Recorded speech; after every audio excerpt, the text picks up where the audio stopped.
Deep dives and blue skies. Welcome back to Talking Blue with Nick, the best Dodgers analytical podcast that you can find.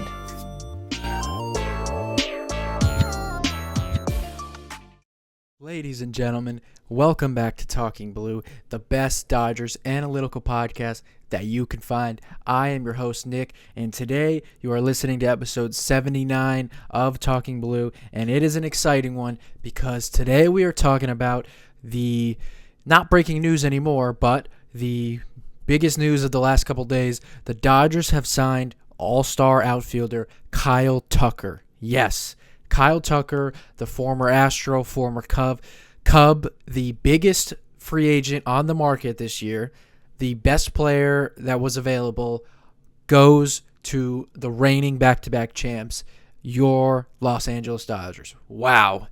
That is pretty amazing that I just said that. So before we get into it, as always, thank you guys so much for listening. As always, you can get this podcast on Apple Podcasts, on Spotify. Subscribe to the YouTube channel. You can follow us on all social media at Talking Blue Pod. You can follow myself at Talking Blue Nick. If you want to go see some stuff about Kyle Tucker, learn about what kind of makes him good and all that kind of stuff, I have posted some stuff on my X. I'll talk about that here as well. If you don't know too much about Kyle Tucker and, why did he get this contract? Why was he the best player available in this free agents market? And then you could also follow us as well on Reddit at competitive-week8715. I know it's a weird name, competitive-week8715. For whatever reason, Reddit doesn't let you change the name, but you can't miss it. There's Talking Blue stuff all over there. It's all about the Dodgers, so you can't miss it. I actually posted something about Kyle Tucker on there, and there were some people who are actually debating me about some stuff, so we'll get into all that stuff. There is so much to talk about. So let's go back a couple months actually, before we really get into this stuff. If you guys remember, one of my first podcasts of the offseason, I think it was the first actually, probably about 2 weeks after the World Series, so it was probably about mid-November at that point. I gave you guys a pod kind of talking about the best fits for the Dodgers and kind of like predictions, who fit, kind of basically like a podcast to look out for as to who would fit on the Dodgers, who was possible. I kind of ranked players that made some sense, and I had Kyle Tucker in there, but I did have him a little bit lower because of what I thought he was going to demand and the teams that would be in on him and all that kind of stuff. But if you guys remember, and I'll probably make a video about this maybe on my TikTok or something, but if you guys remember, my reasoning for why I thought it was possible is because I thought there was a chance Tucker's market would play out not as much as he was anticipating. Obviously being a guy who is 28 now, just turned 29 today. Happy birthday, Kyle Tucker. He was gonna want a long-term deal. Obviously, he's a very good player. He was the best player on the market, and I just thought ultimately the Dodgers wouldn't get him. But the reason why I thought it was possible was that his market could kind of play out into a point where he might be looking at limited options, and maybe some teams would come in with some lower contract in terms of years, higher AAV, which is right up the Dodgers' alley. And sure enough, that's exactly how it played out. The news broke almost 2 days ago at this point. At the time of this recording, it is Saturday, January 17th, which, like I said, is Kyle Tucker's birthday. The news broke Thursday night. I was sitting at home when Jeff Passan dropped the bomb on us. We were, at that point, a little antsy, waiting for Tucker's decision because it had been kind of rumored for a couple days at that point that he was getting close to a decision. So now that we talked about that, I'll take you back a little bit. I'll say this. What I'm going to talk about today is Tucker's market, kind of like how it played out, the teams that were involved. I'll give you guys a deeper, look into how it played, kind of exactly what I predicted if Tucker was to end up on the Dodgers, how that all kind of played out, and then what do you need to know about Kyle Tucker, what makes him good. I kind of talked about that in my previous podcast. I made a podcast talking about him and Bo Bichette, who was a better fit for the Dodgers, so that'll be a little bit brief, but I'll just kind of give you some numbers on him. How does he fit in? And then we'll actually talk about some of the are Dodgers bad for baseball stuff? I'm sure you can imagine my opinion on that. I haven't talked too much about that stuff, but if you guys are well aware and kind of well versed in the Twitter world, you guys know that for it's been longer than 2 years, but definitely the last two off seasons, there's been a big talk, about all the should there be a salary cap, deferred payments, and the potential lockout at the end of this year, work stoppage, strike, all that stuff that has to do with the Dodgers spending a lot of money, all that kind of stuff. And we'll talk about that at the end. So Kyle Tucker signs with the Dodgers. It is a 4-year deal, $260 million. There is an opt-out after year 2 and 3. So not after this first year. He can opt out after the 2027 season or the 2028 season, which would be his third year. $64 million signing bonus. $30 million of it is deferred, which for some of the other Dodger contracts is actually not a ton. So with the deferments, it comes out to about $57.1 million a year. That actually breaks a record for the most money per year. It gets a little complicated with all these deferred payments because obviously you might be thinking, well, Shohei Ohtani signed a contract 2 years ago for $700 million for 10 years. So obviously the math is pretty easy, $70 million a year. But of course, Shohei had a lot of deferments. A lot of that contract is deferred. It's actually like he only gets made like, I think like 68 million a year is deferred. So he's only like on the books. It's only like $2 million. It's all a little complicated and kind of boring stuff. But because of that and the way that deferred money obviously deferred means that you would get your money later on, so like 30, 40 years down the line. And so that means that there is, net present value, which means that obviously in 20 years from now, $70 million a year will not be worth what it is today. I know it's all complicated, but what it basically means is that instead of Shohei making $70 million a year, the contract kind of gets lessened because of present day value. So same thing with Kyle Tucker here. Instead of it being $60 million a year, it is 57.1, which is still a record that broke Juan Soto's contract from last year. So I know that's a little complicated, but 4 years, $260 million, opt out after years 2 and 3, $64 million signing bonus, which is pretty massive. $30 million of the contract is deferred, and then $57.1 million in net present value is a record for Major League Baseball contracts. So the first thing I'll talk about, Kyle Tucker's market and kind of how this played out, and especially like the last couple weeks. So I told you guys way before rumor season kind of started in that first podcast, I thought Tucker would end up with the Blue Jays because I thought that they would be the, kind of the most aggressive team. He kind of fit in. They were going to be aggressive in spending money. And, I figured that it would kind of be the best scenario for him in terms of getting a long-term deal, getting his money that he, was going to demand, and then obviously they're a good team. So that did play out in fruition in terms of the Blue Jays going after him and offering him a long-term deal. As the offseason played out and materialized and all that kind of stuff, it kind of ended up coming down to 3 teams: the Dodgers, the Mets, a little bit of a surprise, and obviously the Blue Jays. There were no Yankees. There were no Phillies, no Giants. The Cubs, who obviously traded for Tucker a year ago, they were not in on him. So it was a little bit weird. There's a lot of conflicting things out there. Some people like to say that Tucker is not the most passionate, driven player, and some people are afraid of giving a guy like that a long-term deal. Could it be like another Anthony Rendon situation? I don't think that's the case, and I don't think that's anything that Kyle Tucker has said or done. I think it's just kind of his personality that leads people to maybe believe that. Again, if you don't know much about him, I'll get into it, but he is kind of a quiet guy. He obviously played for two pretty big teams. The Astros, who aren't necessarily a huge market, but they've turned themselves into a pretty decent market and a formidable team with a lot of their success.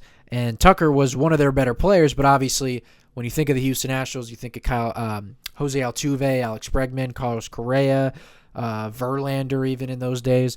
And then he got traded to the Cubs and was supposed to be their superstar and their best player, which he pretty much was. But, Pete Crow Armstrong had a big year last year, and Tucker actually had some injuries and all that kind of stuff. So he's kind of always been a little bit of a quiet player. He's actually, when you talk about like the most underrated players in the game, his name used to come up a lot. Again, when you're talking about underrated, it all depends on like how do you rate him, because he is, when he's at his best, he is arguably like a top 10 player in the game. Probably better off like top 15, top 20. But there's a lot of people who don't even think of him when you talk about like better players in the game, best outfielders in the game, right fielders, and all that stuff. So there was a lot of those reasons why his market kind of played out the way it did. And, there weren't, again, it's kind of funny because if you go back to that podcast, I kind of, said like the teams that could obviously afford Tucker for this amount of money, whether it was the short-term deals or the long-term deals, teams like the Yankees, I thought they were going to be in on Bellinger, not really in on Tucker. I thought there would be other teams like the Giants and the Phillies that would maybe go after him. They could certainly afford him, but I just thought like they'd be focused on other stuff. And a lot of that really played out to where in the end it was really three teams, and it wasn't even a scenario where, like sometimes with big free agents, the guy will have a big market and it'll kind of be whittled down to a few teams. Like they'll have to say, okay, this team is out, and then in the end when it gets close to the final decision, then you really have those final two or three teams. This was really just these three teams all the way, all off season, and even the Mets were kind of the last couple weeks because they were not really rumored in on him, going back earlier into the off season, like in late November and December and all that. And so with the market kind of playing out with certain, players going all over the place, it really did look like it was going to be. To me, really, it looked like it was going to be the Blue Jays or the Mets. I ultimately always thought it would be the Blue Jays.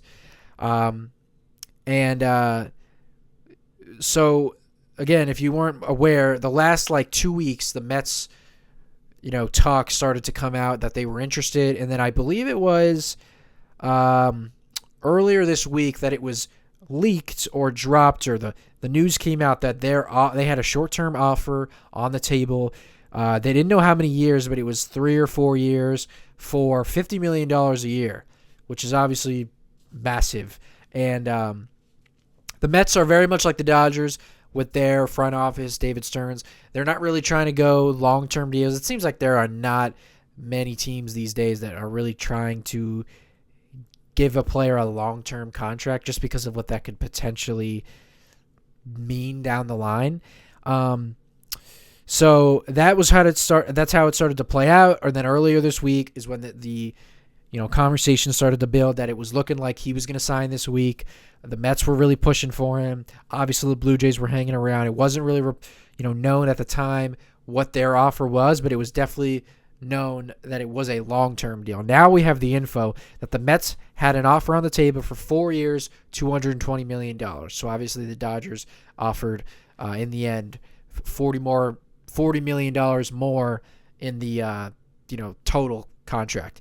And then the Blue Jays offer on the table, this is pretty interesting, was for 10 years, $350 million. So they did give Tucker a pretty big deal, which is again surprising because, at the beginning of this offseason, if you would have asked me what does Tucker's deal look like, I would have said to the Toronto Blue Jays, and I would have probably said $400 million. And then with the way the offseason plays out, depending on the player, for example, Juan Soto a year ago, gets into a crazy bidding market between two teams that really want him, and the price gets driven up to whatever that contract, $760 million, which is insane. Side note, I don't think anybody should be making more money or have a bigger deal than Ohtani. Ohtani was a unique situation, and there is nobody in the world like Ohtani because he's a two-way player. So I'm a little jealous that Soto ended up getting a deal bigger than Ohtani. Of course, it doesn't matter in the end. This all, hearsay. Who cares, right? But that's just a little jealousy thing. Like, nobody should have a bigger contract than Shohei because nobody is like Shohei. Anyways, this was a scenario with Tucker where kind of like if you guys remember Bryce Harper and Manny Machado years ago in free agency, where instead of having this crazy market with teams bidding for him like Soto, you kind of had lesser teams, only a handful of teams. So what ends up happening is your price tag actually comes down a little bit. So if Tucker was in a big bidding war with teams that wanted him long term, there's a chance that contract could have got to, who knows, 450, 500 with the way bidding goes. But with all the little things about Tucker and some of the concerns maybe about the injuries the last 2 years, maybe, like I said, some of that like stuff about his passion, which there's not really any proof about that. And but anyways, some of that talk was out there. And when you get into that scenario, it actually drives the price down. So $350 million for 10 years actually sounds like very fair for Kyle Tucker, honestly. So, again, we'll learn a little bit more, like his decision. It really seems like, honestly, his decision came down to he was okay signing a short-term deal, high AAV, getting paid a lot of money year to year for a short-term deal. It seems like he was okay with that. And if it came down to, the Blue Jays, the Dodgers, and the Mets, and I've said this before, as boring as an answer as it might sound, and maybe even unfair, why wouldn't you pick the Dodgers? Why go to the Mets? A little bit of a dysfunctional organization. Everything you hear about the Dodgers is how prepared they are, how analytically driven they are, how much they can make you better, how well they treat you and your family. And then again, other than that, like Tucker had to go, again, if you're going to go play for the Blue Jays, you have to go to a whole nother country, which Toronto is a very nice area. My girlfriend was actually born in Toronto. So Toronto is a beautiful area, but it's still not the United States of America. Kyle Tucker's actually from Florida. He's from the Tampa area. So you got to go to a whole nother country. Forget living in a whole nother state. And then again in New York, it's New York. Maybe he didn't want the spotlight. You go to LA, it's 75 and sunny every day, beautiful weather. That's just stuff outside of baseball that is, being sold to you. So it kind of seems like in the end when that was, when those were the three teams, it seems like Tucker kind of just decided, hey, why, I want to go play for the best team in the game. So that's how it all played out. That was Tucker's market. Honestly, like I'm going to pat myself on the back. Like it kind of, I didn't predict Tucker to the Dodgers, so it's not, I didn't like nail the prediction, but I did say if the Dodgers were to end up with Tucker, I thought that this would be the exact kind of reason to play out. So that's pretty amazing. So quickly, I'll give you guys some stuff about what you need to know about Kyle Tucker if you don't know too much about him. Like I said, he's 29 years old today. Happy birthday, Kyle Tucker. He's from the Tampa area. He obviously played the first half of his career with the Houston Astros. It was 6 seasons with the Astros, 1 season with the Cubs. He was traded there a year ago. Just wanted to give you his career averages. So he has played in just over 700 games in his big league career. He is a career 273 hitter with a 358 on base, a 507 slug, a career 865 OPS, a career OPS plus of 140. 147 home runs in his career. He also has 119 career stolen bases. Definitely one of the better players in the game. One of the more underrated players in the game. So he's been a really good player for a long time. He actually came up in 2018, and I found this interesting. If you look at his numbers, the only he played in 28 games in 2018. And he had an OPS in the 400s. Every year since then in his career, he has an OPS of 800 or higher, and he's had multiple years of 900s OPS. So he's a really good player. And The one thing about him that gives some people some pause, on the field, his on the field stuff, is that he's been banged up the last 2 years. Now, his injuries have not necessarily been like, a hamstring injury or like knee issues, that would kind of make you pause or concerned about a injury player. I think he had a hand issue this year, and then I think in 2024 he had like a fractured shin or something from a foul ball. So if you look at before 2024, 2021, 2022, and 2023, he played in 140 games or more all 3 of those years. He had a WAR over 5, which is very good.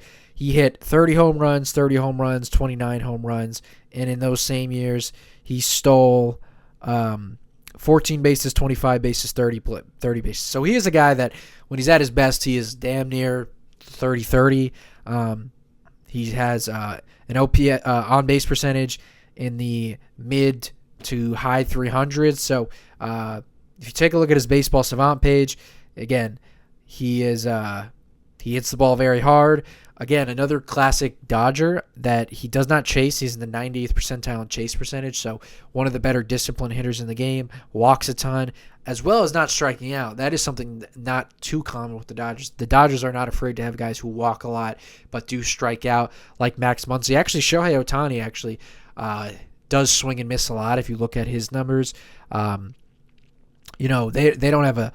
Even Freddie Freeman last year actually did have some fairly high whiff numbers by his standards.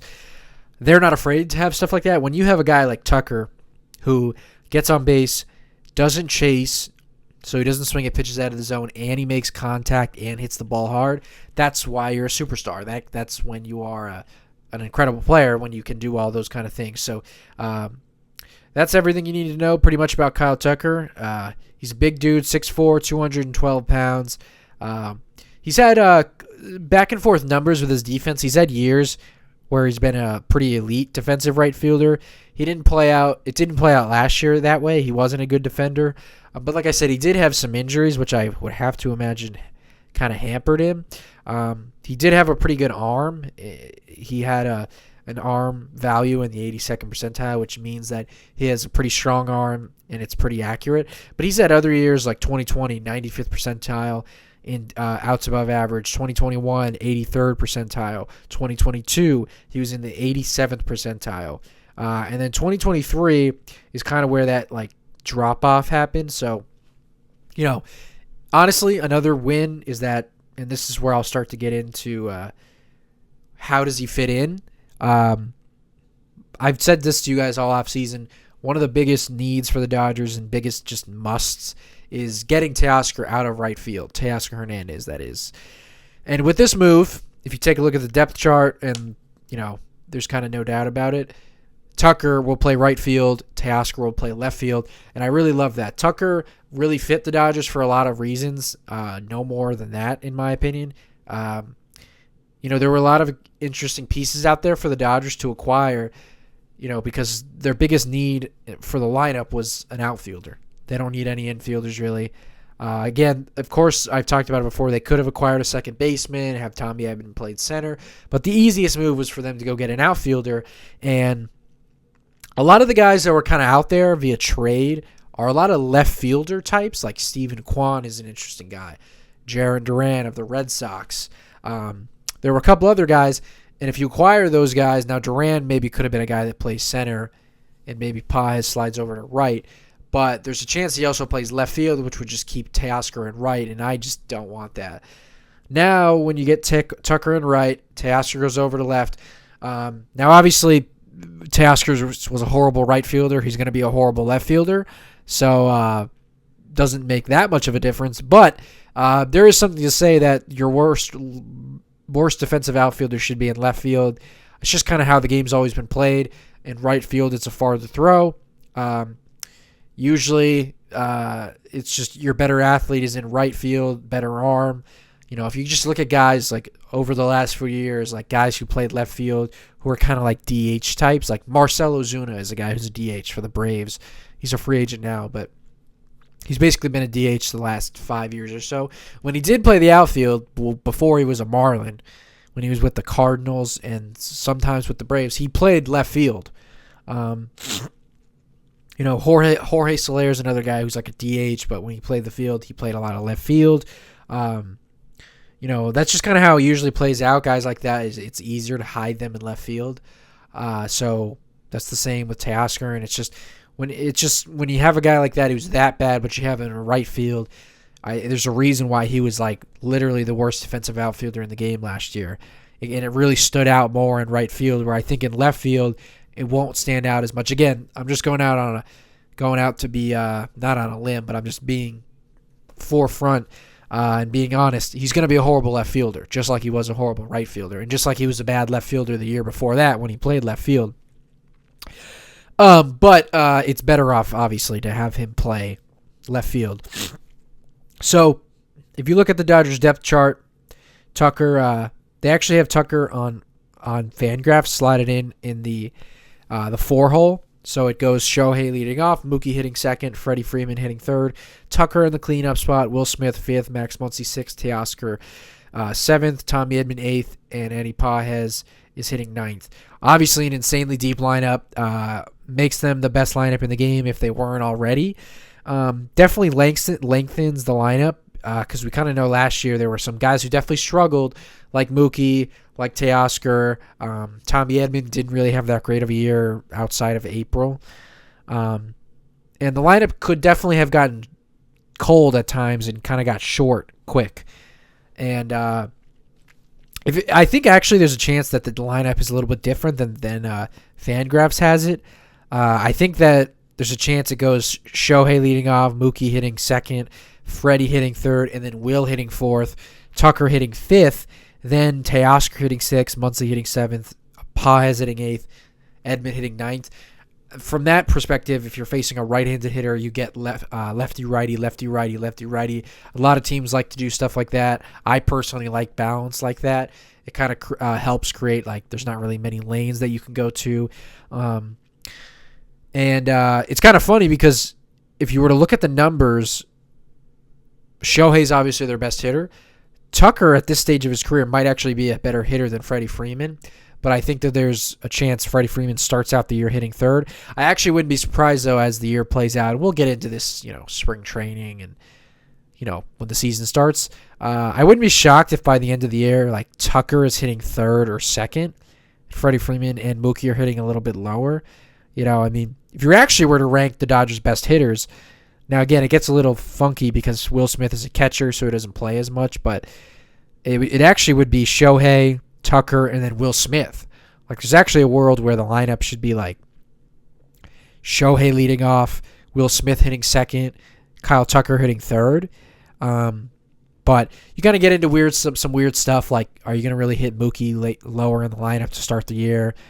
Freddie Freeman as well. So, and I think Freddie Freeman should be in the middle of the lineup because he deserves it, and so should Mookie. But obviously, if you just go based on the years they had last year, not so much Freddie. Freddie had a regular Freddie Freeman season, but Mookie, we all know, was basically a league average hitter. If you were to just take the names out of it and just make a lineup based on the numbers, Mookie actually might be more of like a 7, 8, 9 hitter. Again, we're getting way ahead of ourselves. They always make these lineups on paper, but then the season actually plays out, and there are guys who don't perform as well as they did the year before, and they don't hit as high in the lineup as they used to. Guys play a little bit better. So, there's a world where Mookie Betts is the Dodgers' second best hitter again, and he's hitting second. And then there's a world where, like, Max Muncy struggles again, and he's hitting like 7th or 8th or something. So you never know how it's going to play out. But I just find that a little bit interesting of how he'll fit in. Again, obviously, like I said, he's going to fit in as the right fielder. And he's a dynamic player. It's really exciting. Before I get into the kind of final stuff about the Dodgers bad for baseball and all that stuff, it's really exciting to see them get Tucker, because Tucker, when a team acquires like a outfielder who does it well on both sides of the ball, who can hit, and that is exciting. Like, from a just straight up like viewing pleasure highlight standpoint, like, they're acquiring a big, tall, right-handed or left-handed hitting outfielder who can run, who hits for a ton of power, who's a good outfielder. Like, that's just exciting to look forward to. He's going to be hitting in the middle of the Dodgers lineup. He's played in a lot of big games in his career as well, obviously with the Houston Astros. I remember when he had a big game one of the World Series in 2022. He's got a little bit of some kind of calm swag to him. Like, he's a very quiet guy, but like, he throws out some cool bat flips out there, and he's pretty smooth out there. And he seems like he's going to fit in perfect with the Dodgers. Because obviously we all know this is Shohei's team. And after Shohei, Mookie Betts and Freddie Freeman, like, those are the stars. And we'll get into this later in spring training, but I would not be shocked if Tucker has a massive year. Like I said, if you go back to a couple of years ago, 2024, he was primed to have a massive year. Like I said, he's been injured the last 2 years, and he still put up a WAR of 4.6 and 4.7. In 2024, look at this slash line. He hit 289 with a 408 on base, which is elite. A 585 slug, so he was getting on base over 400 and nearly slugging 600. That gives you an OPS of 993. That pretty much makes you one of the 3 to 4 best hitters in the game. A 179 OPS plus. That's like Shohei numbers, what he normally does. Now, he got injured and he only ended up playing in 78 games, but he hit 23 home runs in 78 games. Like, that's like a 40 home run pace. I'm not saying he's going to do that in a Dodger uniforms, but I would not be shocked because of the way that they are able to get the most out of players. And this is going to be the best lineup he's ever been in. Like, he's either going to be hitting behind Freddie Freeman or like in front of Teoscar and Max Muncy. You know what I mean? So he's going to be hitting with a ton of guys. There's going to be a bunch of guys on base in front of him. And, he's probably going to have the most RBIs he's ever had in his career. And like I said, another fun thing is that he also steals bases. He's had multiple years in his career where he's stolen 25 bases, 30 bases. So just another added little bonus and little cool thing about him is that he can run. Obviously, his best part of his game is that he's a pretty complete hitter who hits for power, doesn't strike out, and has a great eye at the plate. So that is just it's pretty sick. And then the last thing I'll get into are the Dodgers bad for baseball. Just all the salary cap. Should there be a salary cap lockout? The Dodgers are, like every time you see the Dodgers sign a player, every time the Dodgers, acquire a big player, and then the 2 World Series they've won the last 2 years, you always see on Twitter, like, we're going to see a lockout in 2027. We're going to, the game's going to be canceled and all that, and it's all the Dodgers' fault. And, I haven't given too much of my opinion on all that before. I think I've given some, some small things about what I feel about that. I'm going to try to not go too long on this because we could talk about this all day, and in a year from now, we'll really be talking about a lot of this stuff. So if you're not aware about how baseball works, there's a collective bargaining agreement between the owners and the people who own Major League Baseball teams and the Players Association.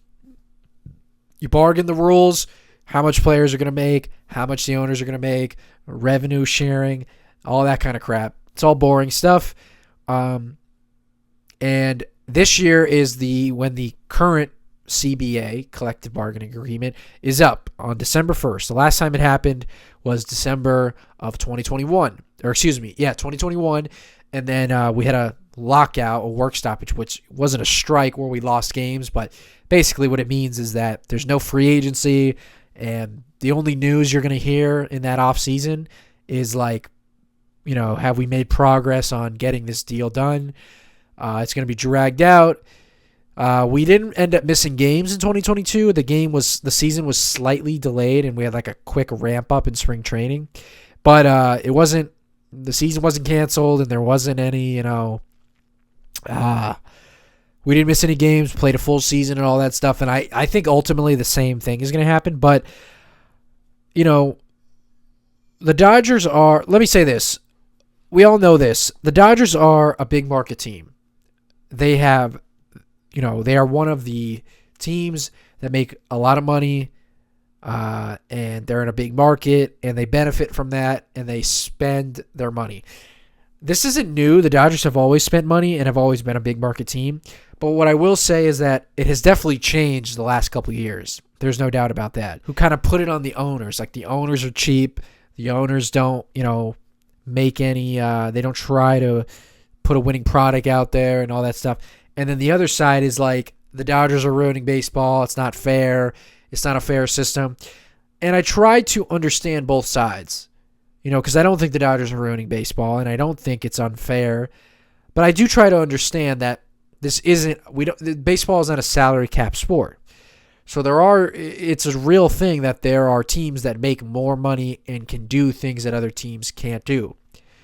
That is that's just the situation that we're in.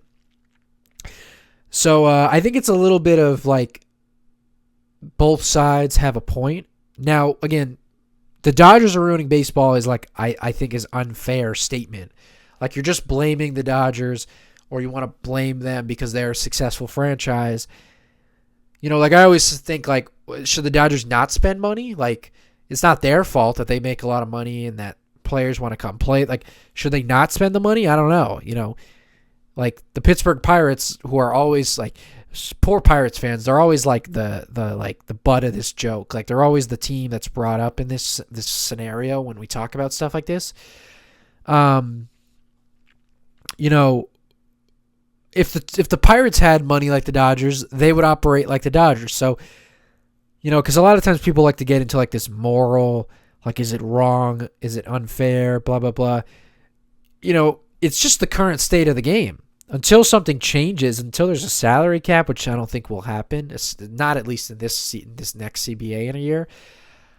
Until there's like a salary cap, or until there's like other different, like, the Dodgers don't break any rules.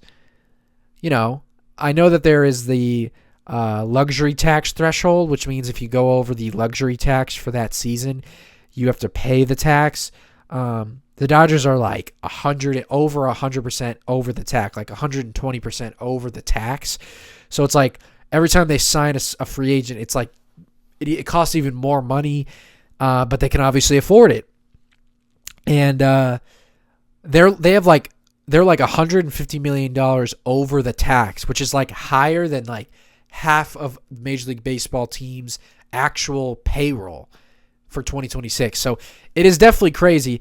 And I will admit, like, the last couple of years has definitely been insane. Now I love it as a Dodger fan, and I'm happy for it and glad that they do it and think that they should do it. And I don't feel bad for other teams, but it definitely it is pretty crazy. Like, the Dodgers are always a team that would spend money and were involved on a lot of teams and make trades and blah, blah, blah. But the last couple off seasons, really, ever since they got Shohei Ohtani, it has definitely gone to another level. And a lot of that is the contract that he did, him and his agent and the Dodgers did,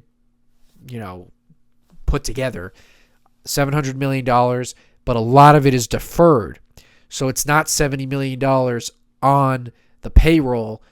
It's actually like $2 million, I think. So you're getting Shohei Ohtani for $2 million, so you can put more players around him. I could understand why people would see that like kind of unfair or dirty. I get that. If they kind of change some kind of deferment, like deferred payment rule in the next CBA, I'd be fine with that. But ever since they got Shohei, you have to admit as a Dodger fan, it's definitely been like pretty crazy what they've done. I mean, they signed Shohei Ohtani to a $700 million deal in 2023 going into 2024. And Yoshinobu Yamamoto for $325 million. Then they also traded for Tyler Glasnow that offseason. Then they went out and won the World Series, of course. After that, they signed Blake Snell to, $160 million? Then they signed a ton of bullpen guys, Tanner Scott, as well as Kirby Yates. We know that they didn't even have that good of a bullpen. And then on top of that, they got Roki Sasaki, who was the number one international free agent / prospect. But that wasn't a free agent thing. That was he just picked to go to the Dodgers, which again, I understand some people might look at as unfair. He picked the Dodgers because they were the best option. I mean, the Dodgers are the best run organization in the sport. yes, they have a lot of money and that makes them attractive, but they're also well run because of the way they treat players, the way they treat your family, because of the way they get the most out of you, where they're located, and there's a lot of good players already there that makes more players want to come in, and you're going to get paid and all, like, they're the best scenario. So sure, Roki Sasaki's going to come pitch there, and there's 2 other Japanese stars there already. Then they of course went out, won the World Series in 2025 for the first time in 25 years. There was a back-to-back champ. Then they added Edwin Diaz, the best closer in the game, and now Kyle Tucker, the best free agent player on the market. Now again, it is definitely like overblown, or like people are forgetting in between all these signings and in between these off seasons and in between these championships, they are forgetting other stuff. Like in 2024 and in 2025, the Dodgers didn't have like an insane regular season. Now they won the division both years, no doubt. They had the best record in the game in 2024, but they didn't like cruise to 108 victories. They had 97 wins in 2024, and then last year I think they only had 93 wins, 93 or 94. In 2024, they were 1 game away from losing to the Padres. The Padres actually had them beat. Then they cruised to a pretty dominant championship over the Mets and the Yankees. In 2025, they were in the wild card round. They were not one of the best 2 teams in the National League, let alone baseball. And then the Philadelphia Phillies, although the Dodgers won in 4 games, every game was very close except for the 1 game the Phillies actually won. The Phillies played them very tough in all 3 games the Dodgers won. They did steamroll the Brewers, but they were the best team in baseball, record-wise. And then the Dodgers were obviously 1 game away from losing the World Series, and obviously they were literally 1 out away, 1 run away. They were so close to losing the World Series this year, so it's definitely overblown. Like, they have not won 106 games the last 2 years, won, the best record in the game, and then just like steamrolled everyone, and it wasn't unfair. They were a couple bounces away from not even winning a championship, let alone the last 2. So all this money that they spend guarantees nothing. The Dodgers have had the highest payroll in baseball multiple times before the last 2 years, and they didn't win jack other than 2020. So, I mean, it's overblown. They're not ruining baseball. They're taking advantage of everything that's at their, fingertips. And but I understand, like, the Pittsburgh Pirates, the Tampa Bay Rays, the Cleveland Guardians, the Minnesota Twins, the Cincinnati Reds. Those teams can't do this stuff. That's true. That's like, sometimes people, it gets overblown.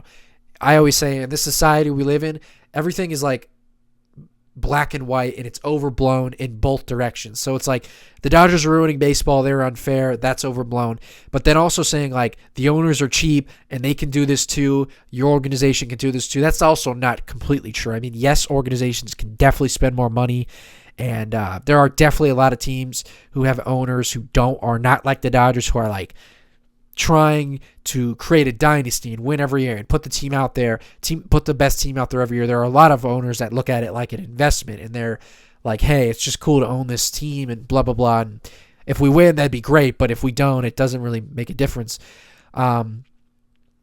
So I get both sides. But it's also, it's overblown that those teams can do this too. It's not true. It's just not true. They don't have the money. The Tampa Bay Rays don't have the money and the the financial flexibility and all that to back up $60 million a year to Kyle Tucker. It's just not true. So, I get it. I get why people have their some of their beliefs, but a lot of it is overblown. A lot of it is just false. And a lot of it is just Dodger hating. Like, they're the best team in baseball. They've won the World Series 3 times in the last, I know it's 6 years, but is it 6 or 7 seasons technically? Anyway, they're not ruining baseball. They're not. The fact that Kyle Tucker had 3 teams in on him is a joke, honestly. Like the New York Yankees, where were you? Why were you not in on Kyle Tucker? The Chicago Cubs, why were you not in on bringing back Kyle Tucker? The San Francisco Giants, where were you? The Philadelphia, like, it's a little bit of a joke that there weren't more teams in on him. And the last thing I'll just say is, like, the Dodgers are just the ultimate, like wait and see kind of team. Like, they've done that with Freddie Freeman. They've done that with so many other free agents.